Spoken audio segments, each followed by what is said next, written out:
이놈 죽여버릴 테다. 한 대, 도련님의 두 매질이 대, 등을 세 대. 갈랐습니다. 피가 흘렀습니다. 하지만 그는 신음조차 내지 않았습니다. 이상하군. 아무리 때려도 안 죽네.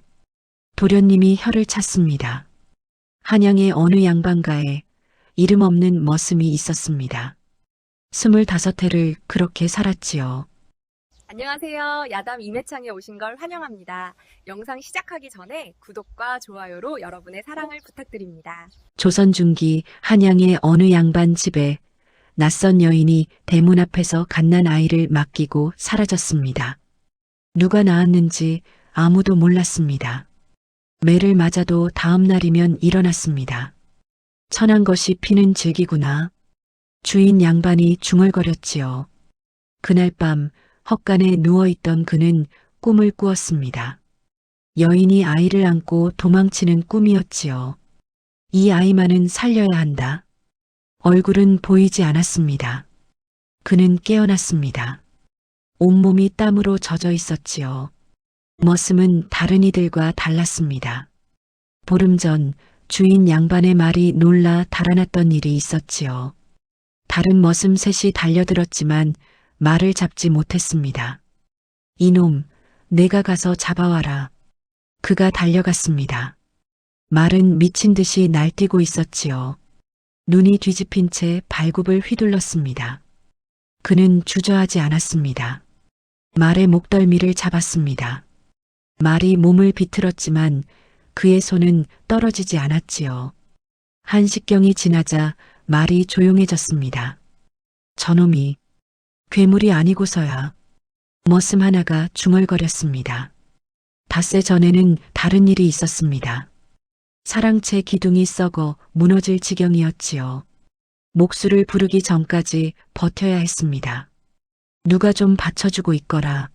머슴 둘이 달려들었지만 기둥이 흔들렸습니다. 그가 다가갔습니다. 양손으로 기둥을 받쳤지요. 하루가 지나고 이틀이 지났습니다.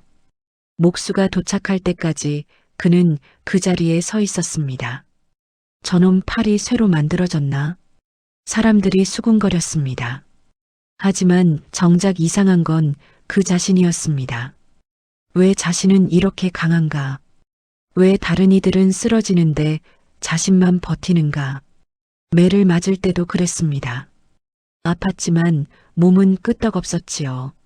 내 피는 왜 이런가? 그날 밤 그는 자신의 손을 바라보았습니다. 거칠고 상처투성이인 손이었지요. 하지만 이상하게도 상처는 금세 아물었습니다. 그날은 마을 장날이었습니다. 주인 양반이 곡식을 팔러 가는 길 머슴도 따라갔지요. 장터는 시끌벅적했습니다. 그때였습니다. 이놈들 감히 비명소리가 들렸습니다. 건달 서너시 한 처자를 둘러싸고 있었지요. 이 고운 얼굴 기생집에 팔면 돈이 되겠는걸? 처자는 양반집 교수였습니다. 비단 치마가 그것을 말해주었지요. 사람들은 고개를 돌렸습니다. 양반집 일에 천민이 끼어들 수 없었으니까요. 하지만 머슴의 발이 움직였습니다. 놔주시오. 건달 하나가 비웃었습니다. 머슴 주제에 어딜 기어들어? 칼을 빼들었지요. 순간 이상한 일이 벌어졌습니다. 머슴의 손이 저절로 움직였습니다. 건달의 손목을 잡았고 칼을 빼앗았지요. 몸이 먼저 반응한 것이었습니다. 배운 적이 없었습니다. 하지만 칼을 잡은 순간 몸이 알고 있었습니다. 어떻게 휘두르는지, 어떻게 막아내는지. 건달들이 쓰러졌습니다. 처자가 그를 바라보았습니다. 고맙습니다. 성함이 어찌 되시는지요? 그는 대답할 수 없었습니다. 이름이 없었으니까요. 그저 머슴입니다. 처자의 눈빛이 흔들렸습니다. 그 눈빛이 이상했습니다. 연민도 호기심도 아니었지요. 무언가 다른 감정이었습니다. 다시 뵙겠습니다. 처자가 말했습니다. 그리고 사라졌지요. 머슴은 손에 든 칼을 바라보았습니다.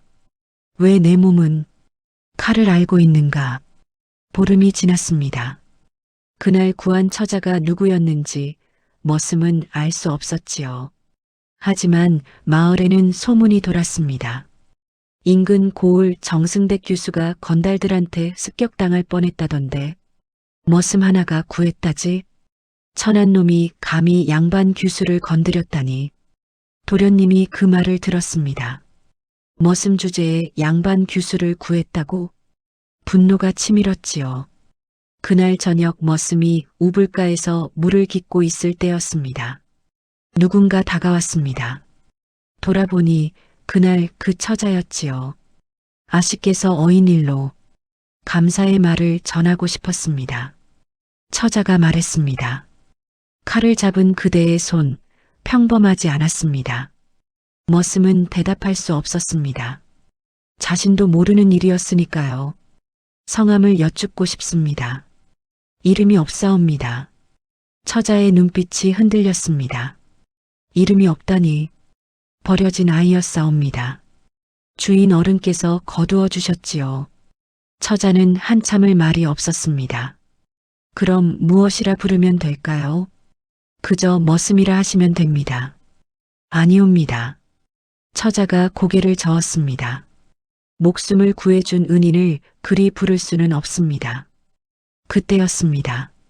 누나, 도련님의 목소리가 들렸습니다. 처자가 놀라 돌아보았지요. 저 청것과 무슨 말을 나누시오? 도련님, 애기씨, 저런 청것은 쳐다보지도 마시오. 도련님이 다가왔습니다. 저자는 개만도 못한 놈이요. 이름도 없지 않소? 처자는 대답하지 않았습니다. 도련님의 여동생이 아니었습니다. 인근 고을 정승댁 교수였던 것이지요. 도련님은 그 교수를 좋아했습니다. 하지만 교수의 눈빛이 머슴을 향한 것을 보았습니다. 다시는 저 청것에게 말을 걸지 마시오. 도련님이 교수를 데리고 갔습니다. 머슴은 그 뒷모습을 바라보았습니다. 가슴 한편이 저렸지요. 멀어져서는 안 될 사람, 가까이에서는 안 될 사람, 그것을 알면서도 마음이 움직였습니다. 그날 이후 교수는 종종 그 집을 찾았습니다. 도련님을 만나러 오는 척했지만 실은 머슴을 보러 온 것이었지요. 우불가에서 마당에서 눈이 마주쳤습니다. 말은 나누지 못했지만 그것만으로도 가슴이 뛰었습니다. 도련님은 그것을 눈치챘습니다. 저 청것이 감히 교수를 넘보다니 분노가 폭발했지요. 어느 날 밤 도련님이 머슴을 불렀습니다. 이놈, 헛간을 치워라. 오래된 물건들이 있을 테니. 머슴이 헛간으로 들어갔습니다. 먼지 쌓인 괴짝들, 낡은 농기구들 사이에서 작은 보따리 하나를 발견했지요. 이상했습니다. 다른 물건들과 달리 그 보따리만은 깨끗했습니다. 누군가 정성스레 보관해 둔 것 같았지요. 펼쳐보았습니다. 아기 옷 한 벌이 나왔습니다. 그리고 작은 주머니 하나. 그 안에는 옥 조각이 들어 있었지요. 평범한 옥이 아니었습니다. 글씨가 새겨져 있었습니다. 머슴은 손이 떨렸습니다. 이것이 자신의 것이라는 걸 왜인지 알 수 있었지요. 거기서 뭐 하느냐? 도련님의 목소리였습니다. 황급히 보따리를 숨겼지만 도련님은 이미 눈치챘습니다. 그걸 내놓거라. 송구하옵니다. 내놓으라 했다. 매질이 시작되었습니다.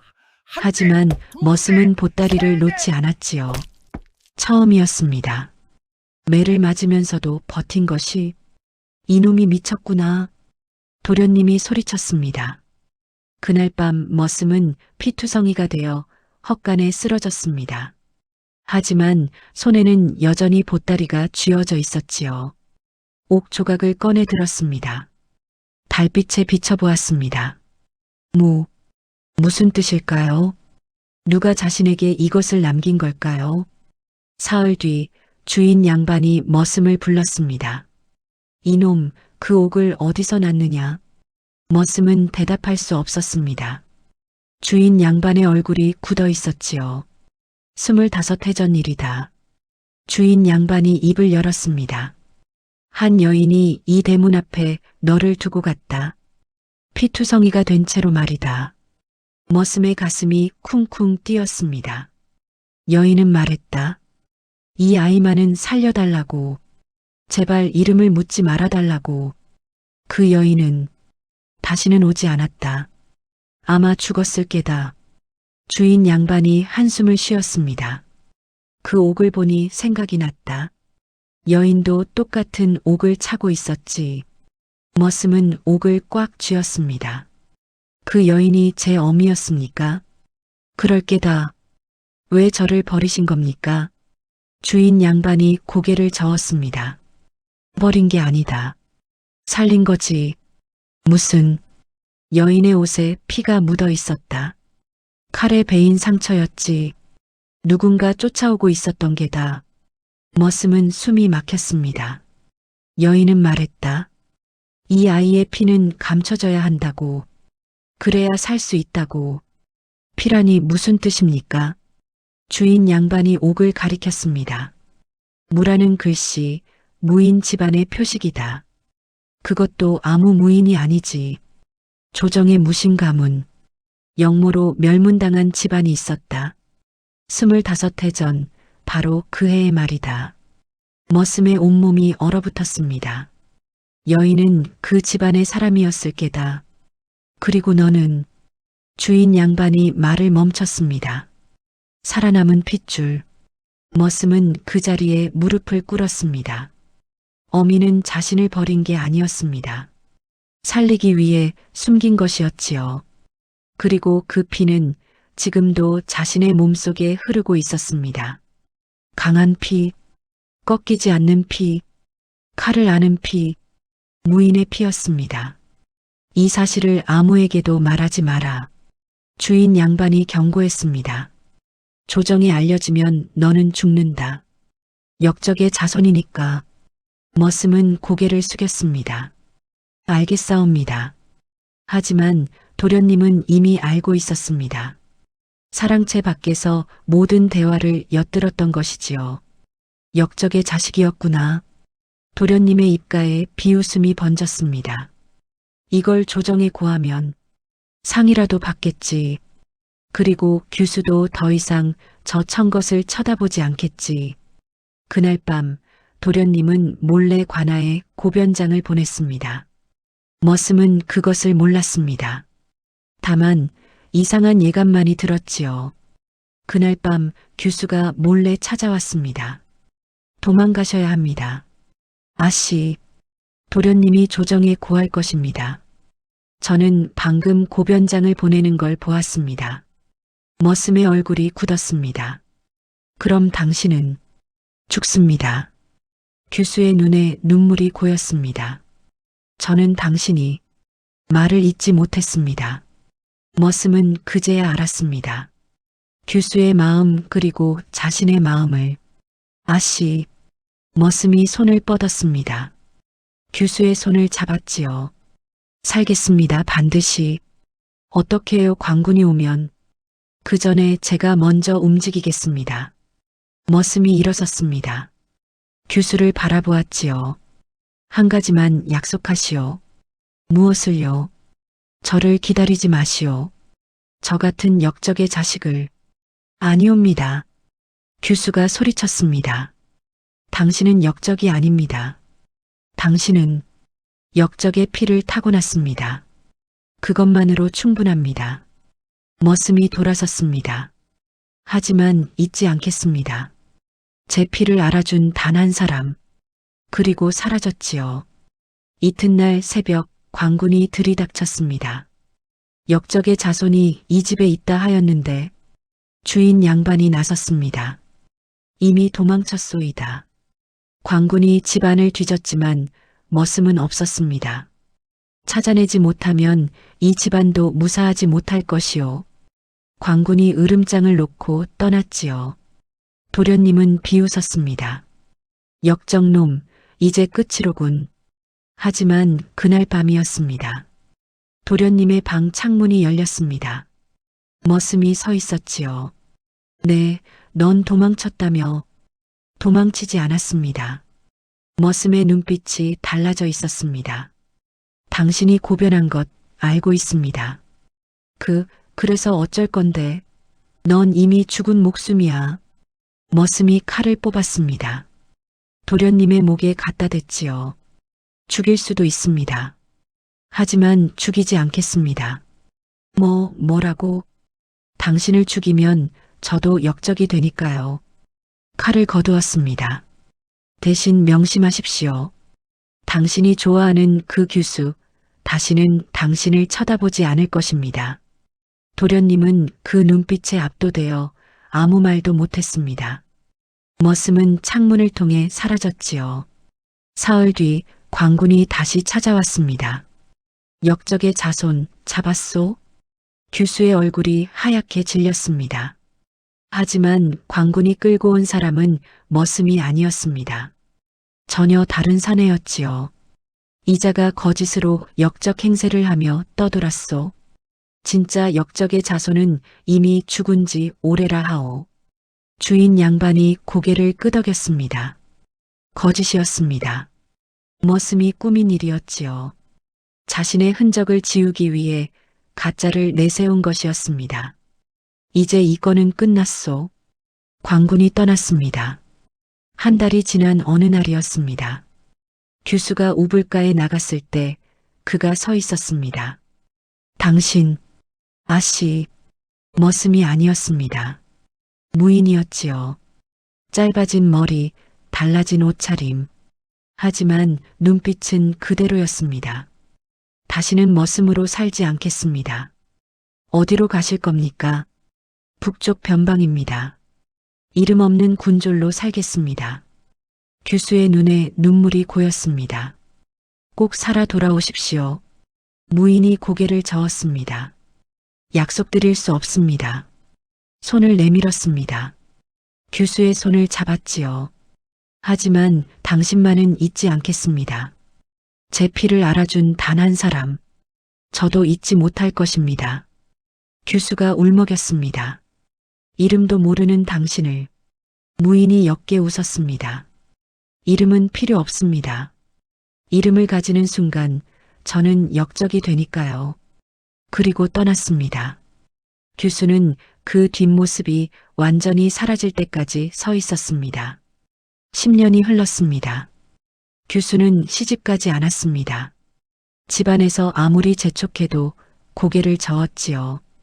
어느 날 북쪽에서 소식이 들려왔습니다.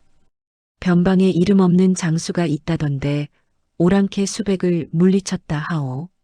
이름이 없다니? 군적에도 이름이 없답니다. 다만 무자 하나만 적혀 있다고 하더군요. 규수는 알았습니다. 그 사람이 살아있다는 것을, 이름은 없지만 피는 증명되었다는 것을, 그리고 그 피로 나라를 지키고 있다는 것을. 옛말에 이런 말이 있습니다. 진짜 영웅은 이름이 필요 없다고. 역적의 피를 타고났지만 나라를 지킨 무인. 그의 이름은 역사에 남지 않았지만 그의 칼은 수많은 목숨을 구했습니다. 여러분이 사는 고장에도 이런 이야기가 전해 내려오지 않나요? 댓글로 여러분의 고향을 알려주세요. 그곳의 이야기를 다음에 들려드리겠습니다. 다음 영상을 빠르게 만나보시려면 좋아요와 구독을 눌러주세요. 그럼 더 재미있는 영상으로 찾아뵙겠습니다. 모두 행복한 하루 보내세요. 감사합니다.